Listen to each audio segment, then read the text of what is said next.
뉴스 시작합니다. 김윤수입니다. 탄핵 심판 선고일이 다가오고 있습니다. 장외 여론전이 갈수록 격화되는 가운데 헌법재판소가 정한 최종 선고 시점의 마지노선은 그 자체만으로 정치적 의미가 큽니다. 3월 들어서 현재는 오는 17일까지, 그러니까 앞으로 보름간 모든 일정을 비워놓은 걸로 파악됐습니다. 이달 중순 선고가 유력하게 점쳐지는 가운데 헌재가 탄핵 심판 선고를 17일 이전에 끝내기 위해 미리 일정을 정리한 것 아니냐는 분석이 나오고 있습니다. 오늘의 첫 소식, 이기상 기자가 보도합니다. 지난달 25일 윤석열 대통령 탄핵 심판 최종 변론을 마친 헌법재판소. 이것으로 변론을 종결하겠습니다. 선고기일은 재판부 평의를 거쳐 추후 고지해 드리겠습니다. 엿새째인 오늘까지 선고 일정을 밝히지 않고 있습니다.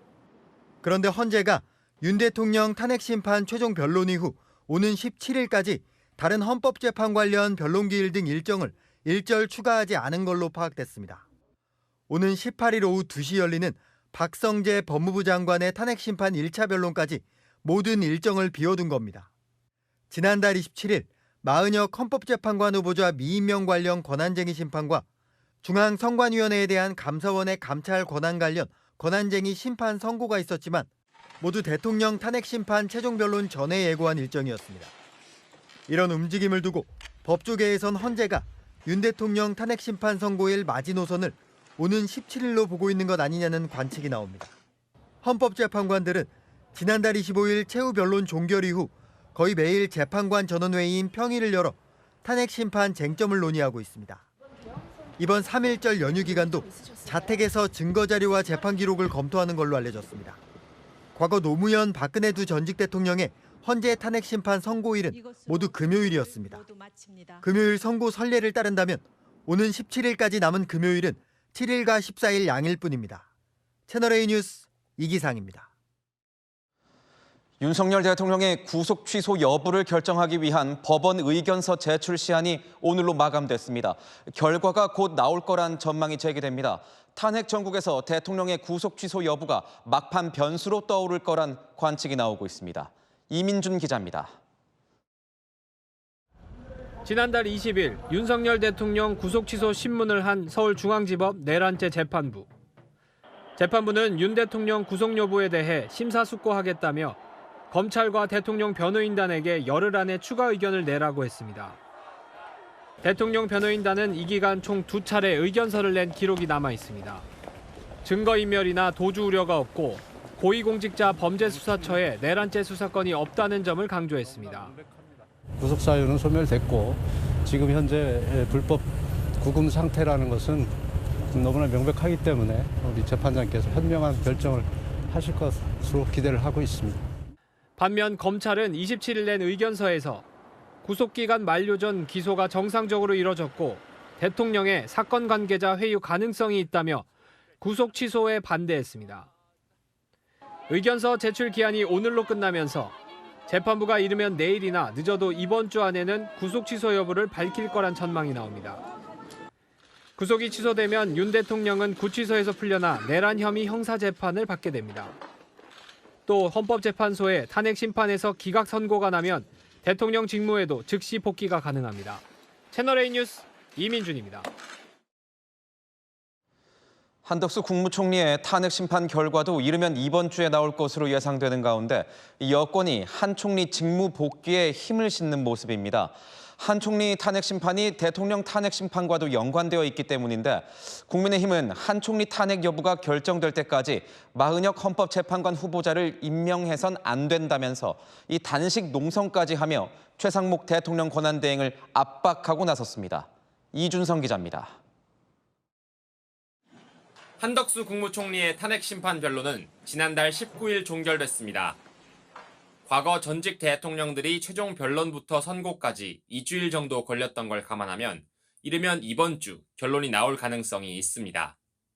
여당에서는 한 총리 복귀 여부가 결정되기 전에 최상목 대통령 권한대행이 마은혁 헌법재판관 후보자 임명을 강행하면 안 된다는 목소리가 터져나왔습니다.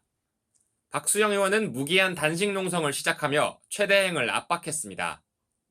매우 중요한 마은혁 후보자 결단을 앞두고 우리 최상목 권한 대행이 대한민국의 미래를 생각해 주기를 바랍니다. 국민의힘 지도부 핵심 관계자는 한 총리의 직무 복귀가 최우선이라고 말했습니다. 헌법재판소를 향한 압박도 이어갔습니다.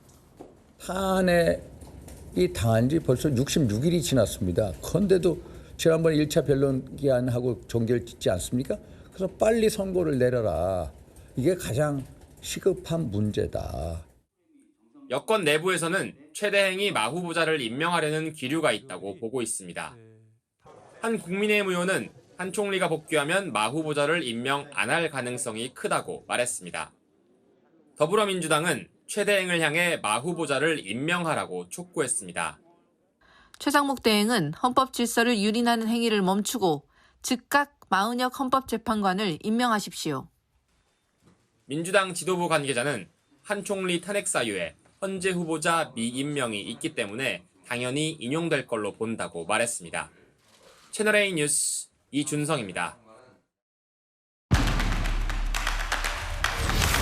네, 아는 기자 정치부 이세진 기자 나와 있습니다. 자, 이세진 기자, 윤 대통령 탄핵 심판의 마지막 변수는 마은혁 헌법재판관 후보자를 임명하느냐인데 최상목 대행은 현재 마은혁 후보자를 임명하겠다는 건가요?